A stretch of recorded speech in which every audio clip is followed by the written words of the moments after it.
గిరిజన ప్రాంత అభివృద్ధి ధ్యేయంగా జనసేనలో తన ప్రస్థానం ప్రారంభమైందని అన్నారు మాజీ మంత్రి జనసేన నేత పసుపులేటి బాలరాజు. 4.5 ఏళ్ల పాలనలో అధికారంలో ఉన్నవారు మన్యంలో కొత్త పోకడలకు తెరతీస్తున్నారని అన్నారు. ఈ ధోరణికి స్వస్తి చెప్పి మన్యం అభివృద్ధికి దోహదపడాలంటే అది పవన్ కళ్యాణ్ నాయకత్వంలోనే సాధ్యమని అన్నారు. జనసేనలో ఈ నెల 9వ తేదీన చేరిన ఆయన తొలిసారి విశాఖ జిల్లా మన్యంలోని పాడేరులో పర్యటించారు.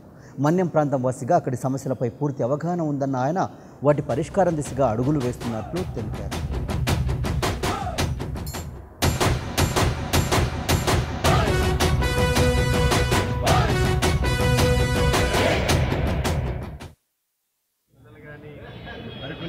ప్రజలు కానీ పాడేరు జిల్లా విశాఖ జిల్లా ప్రజలందరికీ కూడా హృదయపూర్వకంగా ధన్యవాదాలు తెలియజేస్తున్నాను.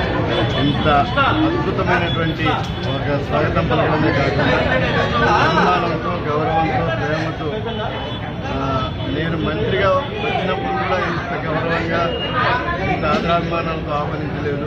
కానీ ఈ రోజున జనసేన పార్టీలో చేరి పవన్ కళ్యాణ్ గారి నాయకత్వంలో మన ప్రాంతాన్ని అభివృద్ధి చేసుకోవాలనే ఒక లక్ష్యంతో ఒక కార్యక్రమాన్ని మొదలుపెట్టాం.